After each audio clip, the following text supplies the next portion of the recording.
The diplomatic hall of the Galactic Coalition station gleamed with bioluminescent panels, casting an ethereal glow across the assembled delegates.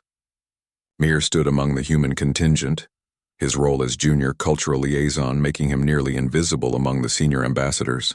He'd spent 3 years preparing for this moment, humanity's formal introduction to the wider galactic community. Then she walked in. Akim moved with a grace that defied the station's artificial gravity. Her skin shimmered with subtle iridescence, shifting between deep violet and midnight blue. She was Valrathi, a species renowned across the galaxy for their telepathic sensitivity and emotional acuity. Twin neural crests rose elegantly from her temples, and her eyes, 3 of them arranged in a subtle triangle, reflected the station's lights like scattered stars. Mir's breath caught. His heart hammered against his ribs with such force he worried the biomonitors in his suit would alert the medical staff. It wasn't just her alien beauty that struck him, though she was undeniably magnificent. It was something deeper, more primal, a recognition that bypassed logic entirely. Akim's central eye locked onto him across the crowded hall. She froze mid-step, her neural crests flaring outward in what Mir would later learn was profound surprise. Her assigned Terran liaison rushed to her side, concerned, but Akim waved them away, never breaking eye contact with Mir. "Impossible," she whispered in flawless standard, though she stood 50 meters away. The word carried clearly to Mir's ears, and he realized with a start that she'd spoken directly into his mind. The formal proceedings began, but Mir barely registered the speeches. He felt Akim's attention on him like a physical touch, warm and curious. Every time he glanced her way, she was watching him with an expression that mixed wonder and something almost like fear. During the reception that followed, Mir found himself drawn across the hall as if by magnetic force. He'd never believed in destiny, in fate, in soulmates. His scientific training had long ago dismissed such notions as romantic fantasy. Yet here he was, weaving through clusters of alien dignitaries driven by an urgency he couldn't name. Akim met him halfway. "You're Mir," she said aloud this time, her voice melodic with harmonic overtones. "Junior Cultural Liaison, Earth Coalition. 27 standard years old. You don't believe in love at first sight?" Mir's eyes widened. "How did you—" "I'm Valrathi. We sense emotions the way you humans see colors." She tilted her head, neural crests rippling with what might have been amusement. "And right now, Mir of Earth, you are broadcasting so loudly that every empath within 100 meters can feel it." Heat flooded Mir's face. "I'm sorry, I didn't mean to—" "Don't apologize." Akim's hand, 3-fingered and elegant, touched his arm gently. Even through his suit's fabric, the contact sent electricity racing through his nervous system. "Do you know what makes this impossible?" "What?" "Humans aren't supposed to feel like this." Her triple gaze held him captive. "Your species experiences attraction, affection, even deep love, but it builds gradually. You bond through time and shared experience. You don't have the neural architecture for imprinting, for the instantaneous soul-deep recognition that some species experience." "But I do feel it," Mir said quietly. "I saw you and it was like remembering something I'd forgotten.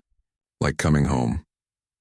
Akim's neural crests flattened against her skull, an expression of deep emotion he would learn. "And that is what's impossible.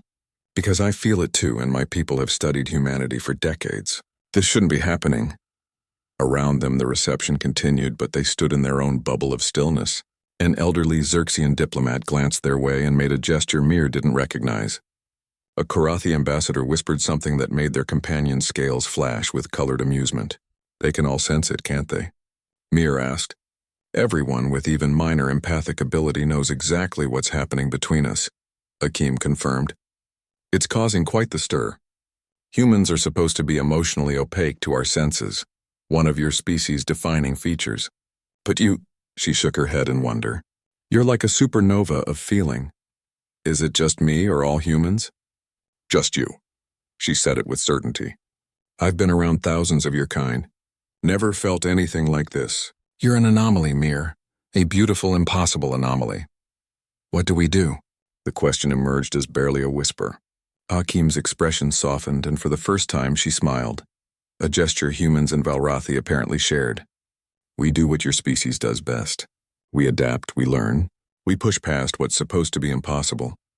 She extended her hand formally, though the gesture carried none of the diplomatic distance it should have.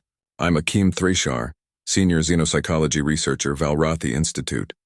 And apparently, I've just encountered the first case of human Valrathi resonance bonding in recorded history.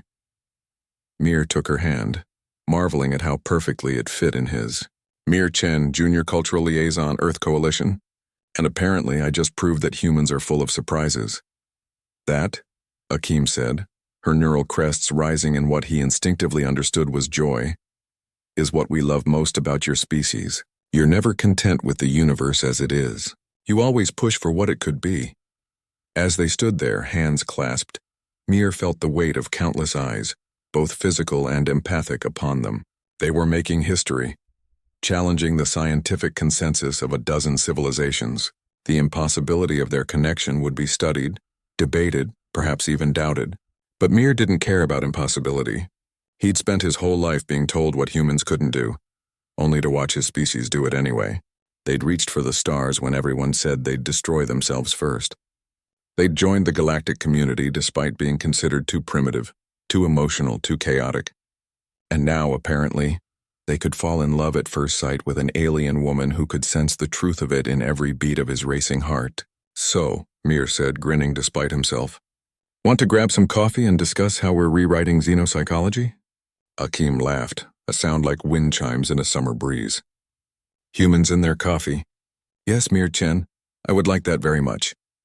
As they walked together toward the station's observation deck, Mir felt the future shifting, expanding with possibility. The galaxy thought it knew what humanity was capable of. They were all about to learn otherwise.